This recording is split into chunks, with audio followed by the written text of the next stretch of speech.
What do you think, Francie?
Good morning. It's been a long time since we've been here together.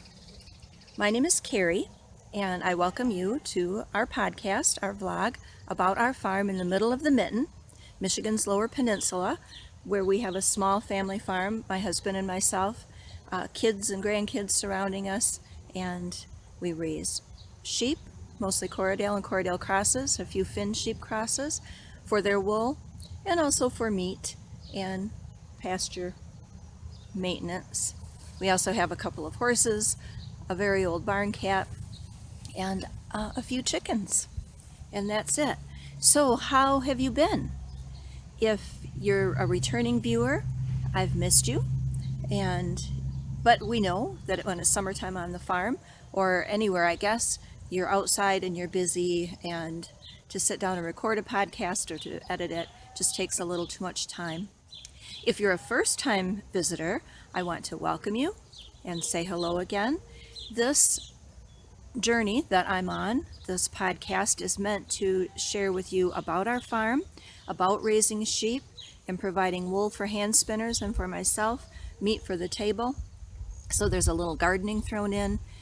But I wanted to share this with those of you who might be new to farming or are looking at farming as a journey or homesteading, whether it's on half an acre or 10 acres or 20 to 40 acres or even more. And what I really wanted to talk about when I started this journey is what it's like to be an aging farmer. My husband and I have both done this most of our lives, but we're both getting up there in years and in health. And so there are a lot of changes that are being made, and I wanted to talk about that. That was my goal for this podcast. It hasn't ended up being as regular as I'd hoped it would be, at least through the summer, but that's okay. I said that when I started out. You guys have busy lives too, so you don't have always have time to watch. This month, August, I was going to put together a podcast, but I think it'll be maybe a set of a few vlogs with some video that I've filmed throughout the last month, throughout July, in the beginning of August, and I'll just put it together in shorter clips for you to see. Today's video, and this is August 14th, I believe, Wednesday, August 14th. And what I've put together for you today is a little bit about sheep, and I thought I'd talk a little bit about sheep because that's the focus of the podcast. So we have a small flock. We downsized, we decreased by at least half, more than half last year, and that's working okay. I'm happy enough with it. And I wanted to mention, if you want to go back and look at any of our previous episodes, you can check them out here on the YouTube channel. If you haven't already, click the like button and click the little bell so you'll get a notification when new episodes come up. My name is Carrie, and I'm on Instagram and Ravelry as My Wool Mitten, because we do live in the middle of the Mitten and we do raise wool. We're Michigan's Lower Peninsula, and so that's where that came from. So I hope you'll follow along and and check us out and see what you think. And we love feedback and comments. Let us know, good or bad. Anyway, back to sheep. Yesterday was market day for us. We live very near a livestock facility where we can take sheep once a month. They have a weekly sale, but sheep sale is just once a month. And we can take animals that we're not going to keep to market and whatever they may be. And it's just a few miles away. I hire someone to truck them because we don't have the ability to do that anymore. So all of the lambs that I'm not keeping or that aren't going for breeding stock went to market yesterday.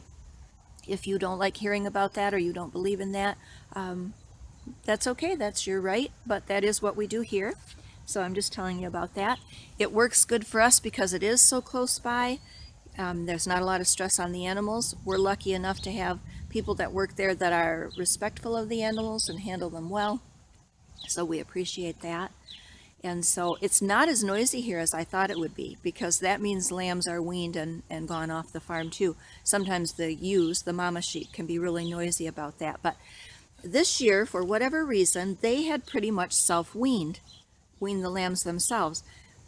And that doesn't usually happen for us. I don't know if it's because I was running the ram with the ewes, if that, if in the natural cycle of things that says, okay, it's time to be done. I don't know. But for whatever reason, for the most part, they had self-weaned. I had pulled ram lambs out because they were getting a little frisky and we don't want any winter babies. I hope we don't have any winter babies coming. And I also separated our breeding ram. He's in with a young ram now. They're in bachelor quarters for the time being. I wanted to talk a little bit about the Finn sheep and the Finn sheep crosses that I had. We raise Corriedale mostly and have for years and years. I have a few Finns, and if you follow along with me, you've watched the antics of Ninja and Sushi, the two Finn sheep. And they lambed this year. Ninja, the white Finn sheep ewe, had a set of quads, 4 little girls, and they were sired by the Border Leicester ram that we used last year. So they're Border Leicester and Finn sheep crosses. And then Sushi, the gray Finn sheep ewe, was bred to my gray Corriedale ram Petoskey, and she had a set of triplets, 2 girls and a boy, and so they're Finn and Corriedale cross. And they both lambed later. They both lambed about 3 weeks after the others were done. Sushi lambed even later than that. And so I kept them separate, also because I wanted to watch out for them and because they're so little. They grew fast and they were okay, but I just wanted to keep an eye out for them. So about the Finn sheep, good things and bad things. Like I look at those lambs, I looked at the ewes, they're quite amazing in their quest for food, both the ewes and the lambs.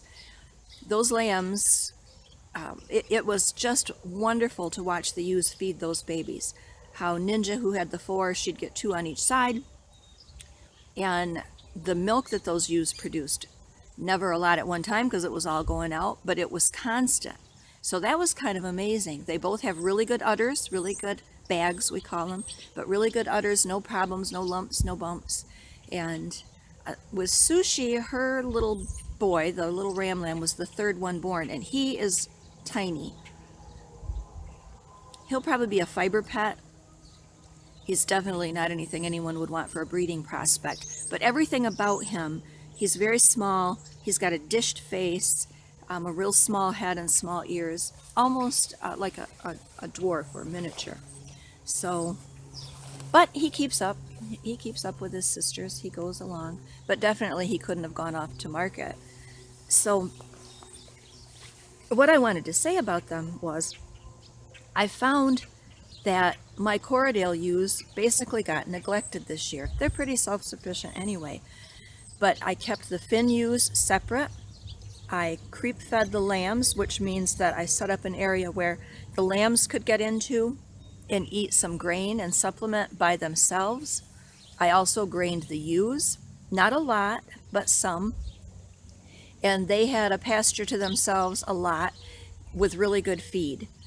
And so that was kind of constant care for them.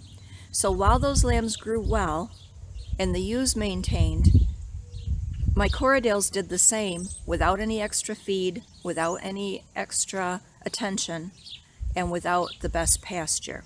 So, more lamb numbers for the Finns, but more work and more expense. So, when you balance that all out, is it worth it? Also, the wool that they produce, a couple of pounds a piece, where the Corriedale 5, 8, 10 pounds a piece. So financially, I think the Finns are a bust, really. They're not a money maker for me. I am going to keep the ewe lambs, and I'm going to keep Ninja, the white ewe. Sushi is going to another farm, a very good farm. She'll have a very good life. Otherwise, she wouldn't be going. But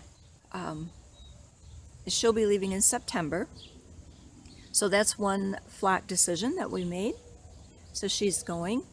I had mostly ram lambs this year with the Corriedales, and so I didn't keep any of them. I'm going to have 9 ewes to breed again this year. I think that's what I had last year. Maybe I had 11. I'll have to go back and count. I'll keep the little Finn and Finn crosses. I'll keep the crossblood ewes from both of the Finn ewes and see how that does. It's going to be kind of fun to see. They're different and they're beautiful, and I'm hoping that they'll be a little more sustainable than the straight Finns. We'll see. But I won't breed them this year, so they'll stay separate. So that's the news with the sheep. Otherwise, they're doing really well. We haven't had too much worm problem, parasite problem this year, which is funny because we started off with such a wet year. I thought we'd have more. I've had a few, but lambing went really well. Sushi, the Finn ewe, had one lamb was breech. The first lamb was backwards.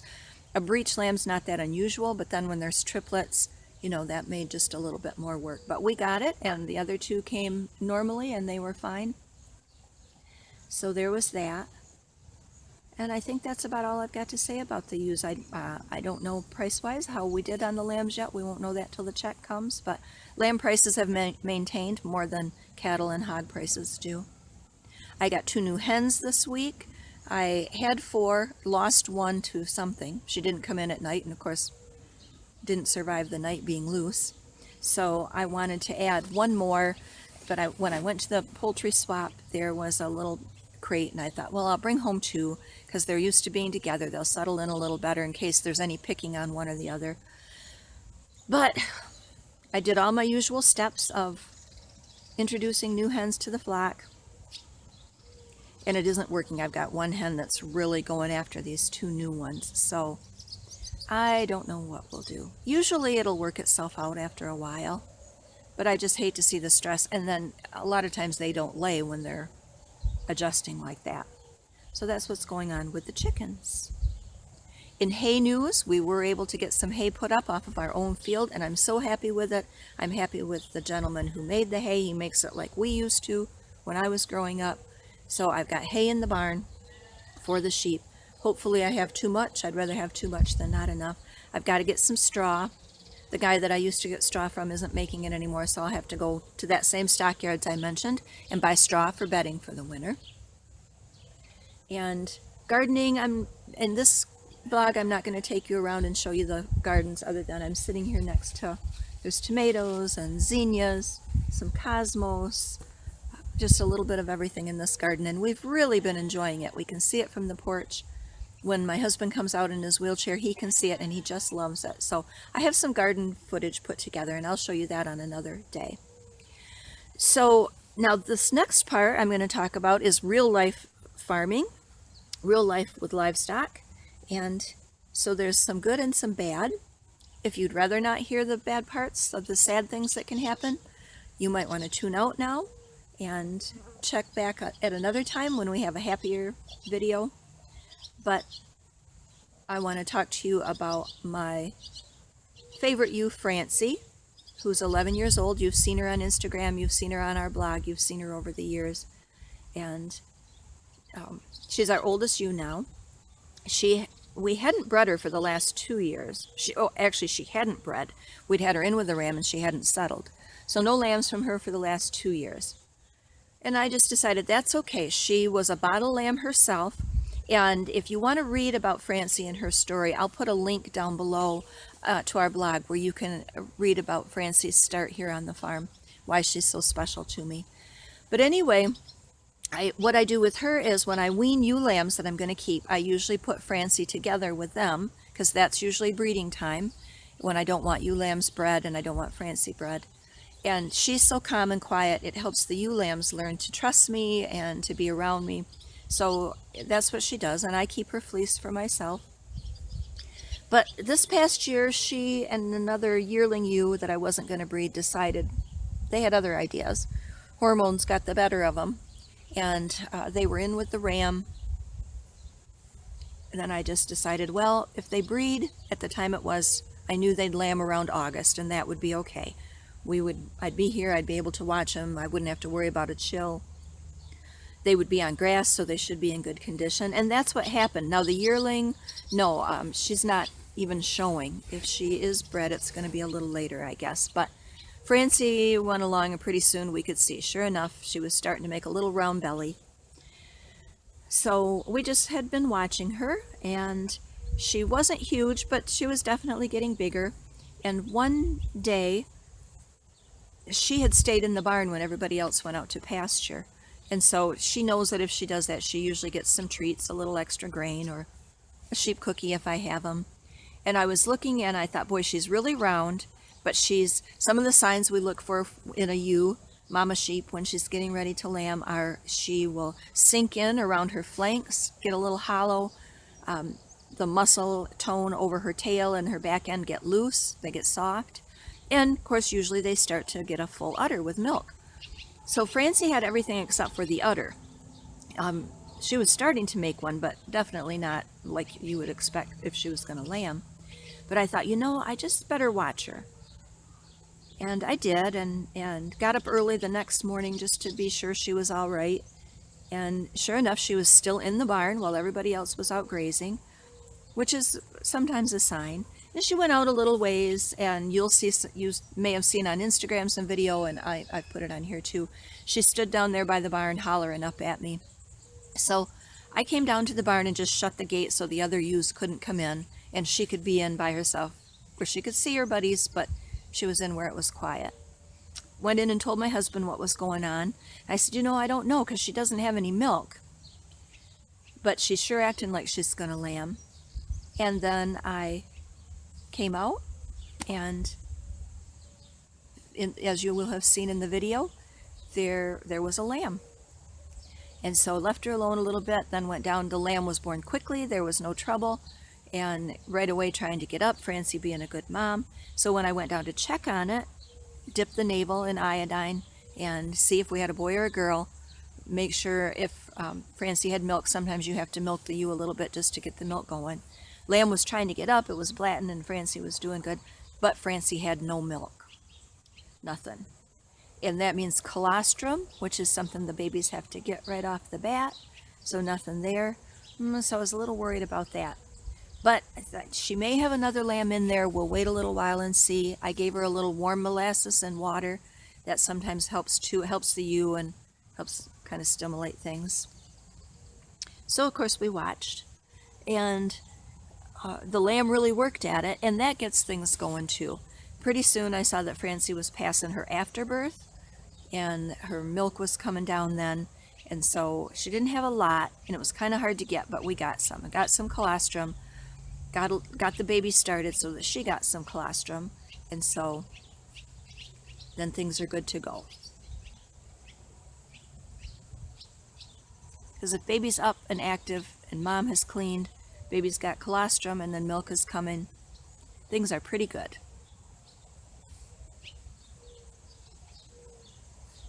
I'm going to pause here for just a minute about that. A neighbor stopped, and so I had to go and visit with him and see what was going on.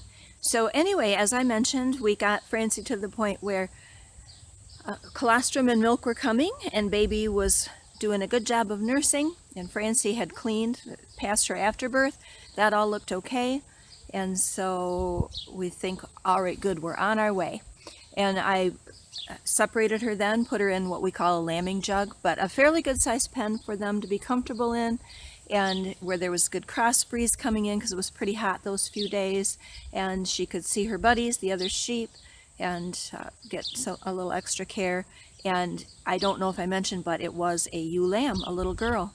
So I was so thrilled about that because I thought this is probably Francie's last lambing. And it's a girl, a little badger faced, marked very much like Francie, black, brown, and gray.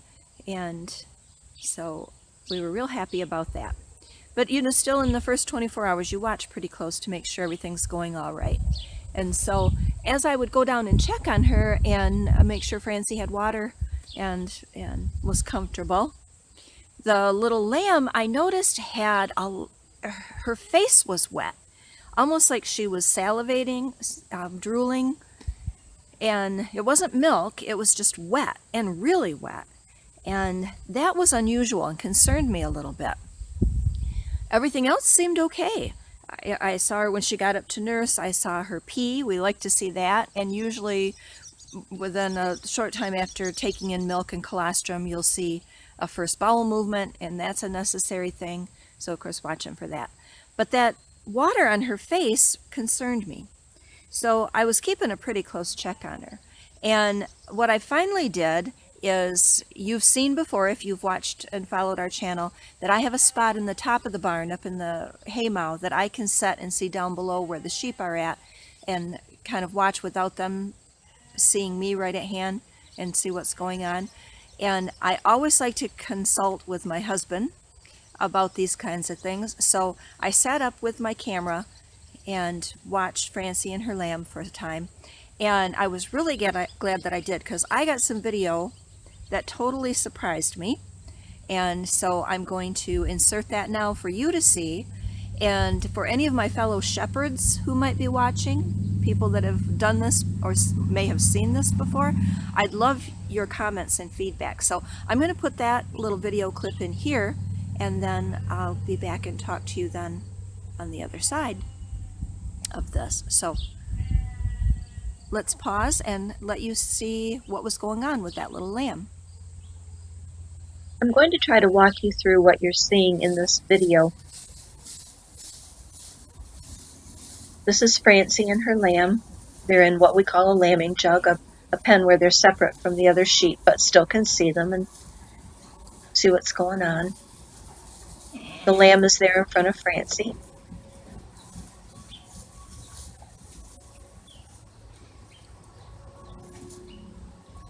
And what you're mostly going to see through this is Francie getting the lamb up, licking her, and she'll get to the point where she'll even paw her a little bit to get her up gently. She won't hurt her, but she just wants her to get up and get something to eat. And I'll apologize, in the background you're going to hear a sheep coughing. It sounds like she's choking. And she isn't. I have one ewe, Olympia, who will stand at a gate and rub her chin, right at her throat latch, until she just about gags. And that's what she's doing. But anyway, back to Francie and her lamb. I thought that this caught some interesting things here for those of you who are not shepherds or don't raise sheep. But you'll really see Francie, the mama sheep, working hard at getting that baby back to the udder to nurse, to have something to eat. And Francie's doing everything right. She got the baby up, she licks her to get her stimulated, and I'm thinking that she's probably wanting to work on that baby having a bowel movement as well. But you'll notice throughout that she'll push the baby just a little bit with her nose, she'll turn her body so that the baby's head is in the right position back by the udder, and she'll even lift her legs sometimes to make it easier for the baby to get where she needs to be.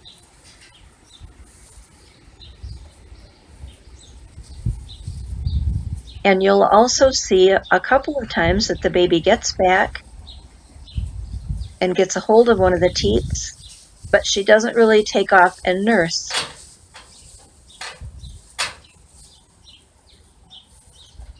those of you who are experienced shepherds, you'll probably get the sense that something's not quite right with this baby. Now, she is acting a little bit like a baby who's got a full tummy and who doesn't really want a nurse. But she also just is a little bit lethargic, I guess. So I think you probably could understand why I had some concern.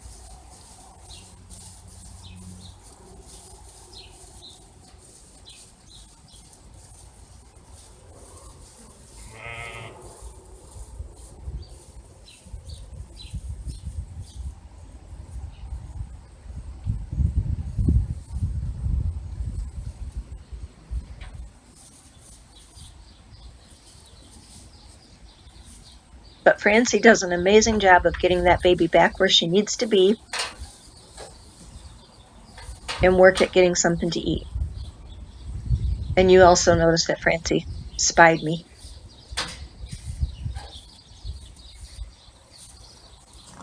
It's amazing how much Hi, that baby sweetie. looks like Francie, isn't it? She's not doing it, is she? We're gonna have to help her out.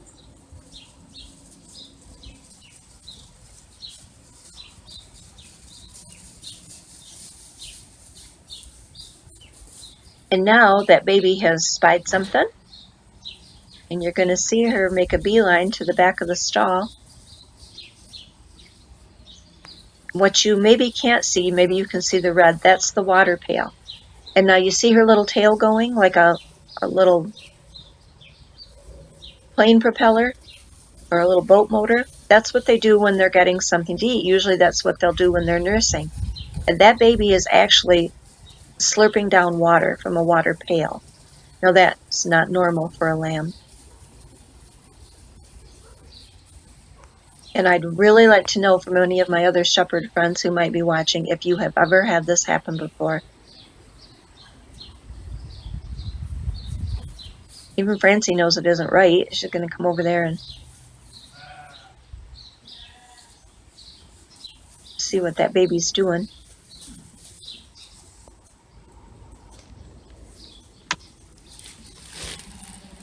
And then the baby lays down.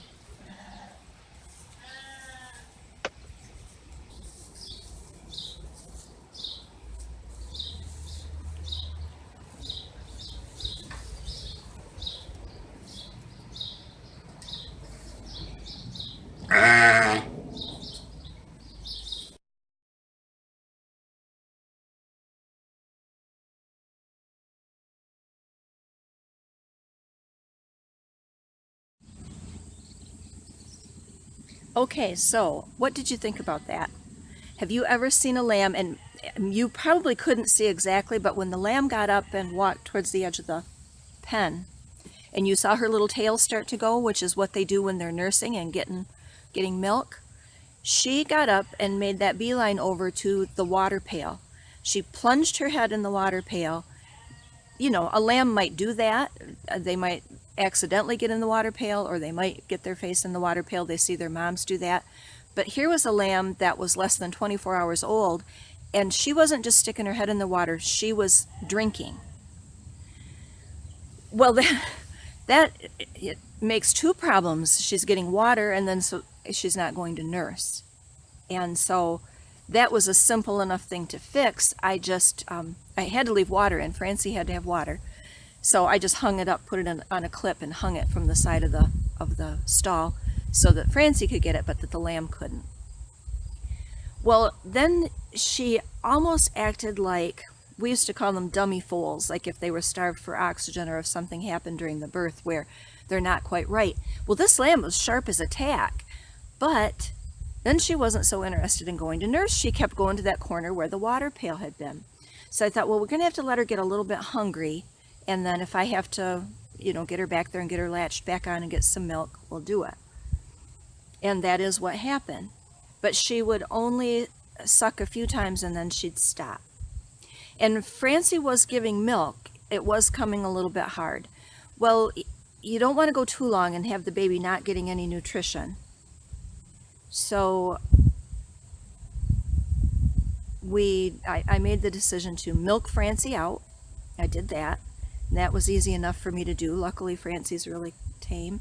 Milked her out, and then we tube fed the baby.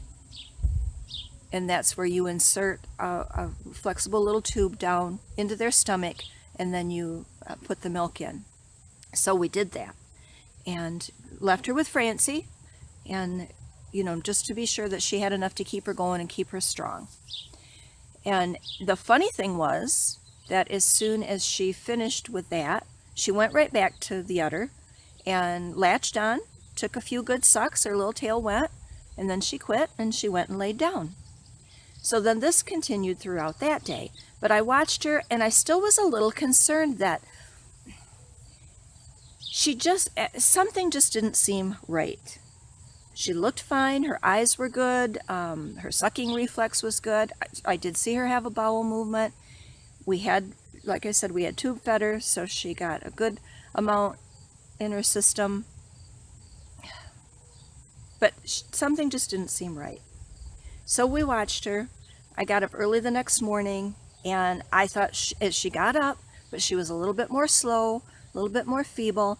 And so I asked my husband, should we tube her one more time? One thing about doing that is that you run the risk of a lamb losing interest in actually getting up and looking for something to eat, because all they have to do is lay there and food comes to their tummy. But she was pretty much onto it to start with, so I thought we were okay, and I didn't want her to get too weak. So we did it again, tube fed her again. And when I set her back down, and she went right over and peed right after that had happened. But she also wasn't plumping up. So something didn't seem right. Gave her a little bit of baby lamb strength, which is kind of a concoction that we give to sheep sometimes, especially when it's cold, but it's got vitamins and different things in it to kind of help them out. And that seemed to perk her up a little bit too. Francie you saw it in the video, Francie was doing everything but picking that baby up, putting a bottle in her mouth and throwing her over her shoulder to burp her. Francie was doing everything. And she had pretty good milk. But then we went into day 3 and the lamb was going backwards. So I said to my husband, I think I'm going to try bottle feeding her. Maybe she's just not getting enough at a time. And maybe even, I had lamb milk replacer. Sorry, my leg is uncomfortable, so I keep wiggling. Lamb milk replacer. I could maybe combine Francie's milk with the lamb milk replacer. Maybe Francie's milk, now it smelled good to me, looked good, but maybe it was lacking in something. She's an old ewe. She was in good flesh, but maybe something was missing. So we did that, and I picked up the baby and set her in my lap, and it was like she had been a bottle baby for 6 months. She latched onto that nipple, she nursed it right down, took it right down, and did really good. And the other thing that encouraged me is that then when I set her down, she went right back to Francie's udder and latched on and drank a little bit. So then I thought maybe she's just not getting enough. I wasn't having any trouble nursing Francie, but maybe she was. So we thought, okay, we're in good shape because she's going to take a bottle with no problem, and she can stay with Francie, and we will just continue to supplement her. So that's what I did that 3rd day, but she was going backwards. Now I won't go into a lot of detail. We did everything that he and I know to do, but it just ended up seeming like something wasn't right. Now, even though she looked fully formed, she was tiny, I thought Francie was probably due to lamb in August, but I started to wonder if, because she was real small, if maybe she was premature. Francie didn't have any milk. If the lamb had been full term, she should have had. And maybe there was something internal. Maybe something wasn't hooked up right. I don't know. We can beat ourselves up. We can do everything that we know to do and still feel like we didn't do enough. But that lamb just continued to fail until finally she got weak enough that she couldn't stand. I was force feeding her, and that's no way to be. What might have happened differently? Now, some of you may have gone to even more measures. I don't know. But I didn't. Something wasn't right. She was getting worse, not better. And so, although we tried what we could, she just didn't make it. I was sad. Francie was sad. My husband was sad. We've been doing this for a really long time. We know that it happens. We've had it happen. Not often, but it does. But this one hit me hard. And so we buried her, and I kept Francie in for an extra day, gave her a little extra love and care, and then put her back out with her buddies. And she sticks pretty close to me, and she looks at the other lambs, and it makes me sad. But it's what happened. So we know that if we raise livestock, these things do happen. So that's why I've been a little quiet on Instagram for a little while. I was dealing with trying to keep her alive and then losing her, and realizing that I'll do my best to make sure Francie doesn't get bred again and let her just live out her days. But it was a hard one. And I was talking to a friend of mine who also cares for her husband. If you've watched me for a while or you follow me, you know that I care for my husband full time. He's not in good health. And I think sometimes when we live so close to death, day in and day out,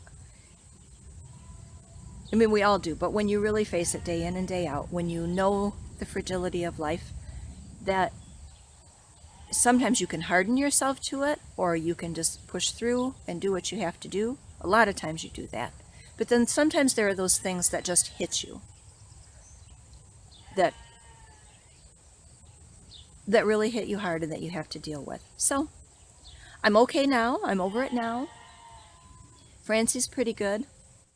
Maybe you can hear now, that's the little Finn cross lambs starting to get noisy. Their mom is paying no attention at all, but they're starting to get noisy because they're being weaned. But it's just another sign that life goes on, that there's a cycle. Things come and they go. We learn something new all the time, or see something that we haven't seen before. So while there's new things to be learned, we also call on the things that we already know from our past experiences, and we use those, and it's life. So now hay is in the barn. Extra lambs have gone to market. We're looking forward to the future with some of the ewe lambs that we have, and can enjoy these beautiful flowers. Hopefully some tomatoes that will turn red in our weird Michigan weather this year, and get back to some knitting and spinning and other fibery pursuits and other good news. So I hope this wasn't too hard for you guys to watch, but I said when I started this I wanted it to be a real life example of what day-to-day on the farm can be. So I want to share that with you, as well as just the great and happy success stories. So like I said, we're over it, or we're past it. Work goes on. Visiting nurse is coming today. We enjoy our nurse. She's coming today, and she'll check my husband out, make sure everything is okay, and I'm sure it will be. And I'm going to go get my grandsons for lunch. School starts up soon. Can you believe it? For us, it starts in about 10 days. I don't know about you guys where you're at, but it starts up pretty soon. And my grandson who had the surgery is doing very well. And I want to be sure and thank all of you who sent us well wishes and prayers and comments and kept us with strong thoughts. He did really well. And I've been meaning to tell you that too. So you see, there's a good thing. There's a positive thing. But starting school will be different. He's going to have some adjustments to make, but I trust with the attitude that he's had that he'll do well. So I hope you guys have a wonderful day. I hope to be back again in a few days with some fibery things to catch up on, because part of this podcast is also growing fiber and wool and yarn, because that's part of the product that we produce here with this sheep flock. And so I'll talk to you soon with some of that. Have a wonderful day, and thank you for tuning in and watching. See you soon.